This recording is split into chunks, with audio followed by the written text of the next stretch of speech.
Welcome back! It's been a long time. Wala ako'y video. Kinag-hibernate inyong madam. Pero karon I decided to make a video. Para gusto ko ma-lift up ako ang spirit.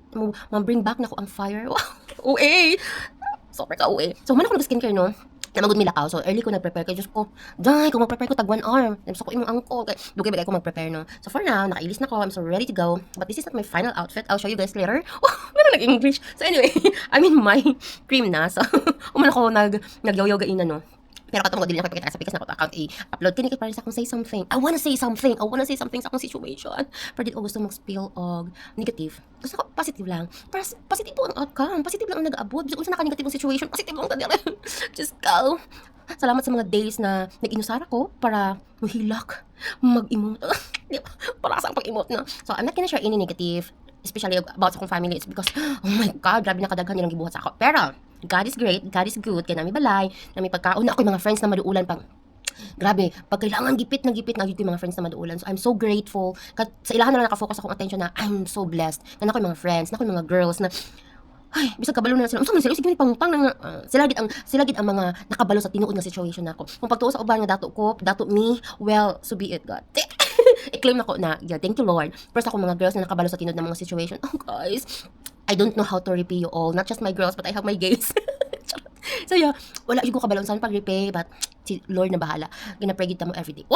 Hindi mo naman tang ni preacher. So anyway, nagwala ko mag-cream na ka uga na ako ang serum sa akong face. Feeling na ako baka bisag stress pa. Bisag stress daw mabuhat. Kaya ano magandang life, no? Bisag unsa pa ang gina-throw sa life. Oh my God, ganun nag-English. Bisag unsa pa gid ang ginahatag sa life sa imong ha? Laban ra. Sus Ginoo ko. Wala gani ni surrender sa Lord, nagidukdok siya, gitali siya dito sa gitali, gilansang siya sa cross, di ba? Para asa ang papakahirap ni Lord. Kita, murag na narapad ta.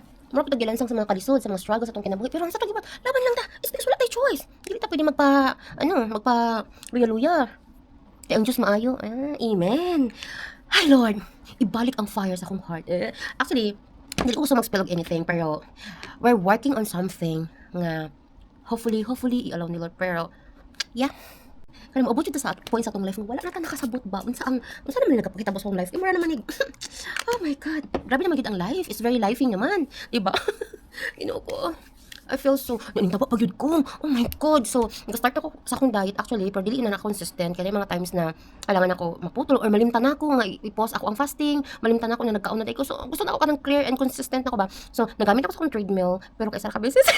Pero so far, ang akong intake man sa food is unlike before nga kusog kong kaon. Pag stress ko baka stress eating mood ako ang ang akong coping mechanism. English.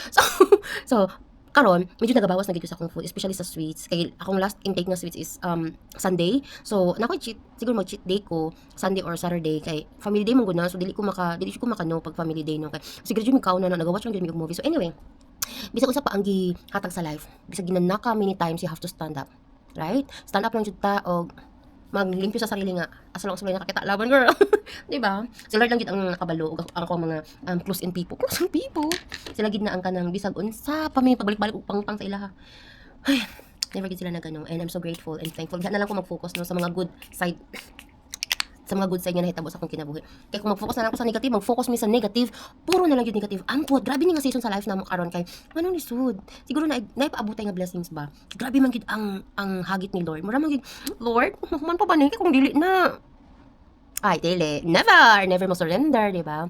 Thou shall not surrender. Kaya wala ganit tagi-surrenderan ni Lord. Anyway, ay, nagdagan ako yaw-yaw, pero iguro ko na-prepare ka na lakaw. And it's very important ka lakaw.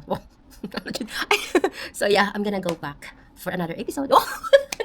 Another video. Ginatay lang ako lift up akong spirit. Kaya para, i-release ang mga negative. And see you tomorrow. Have a great day. God bless.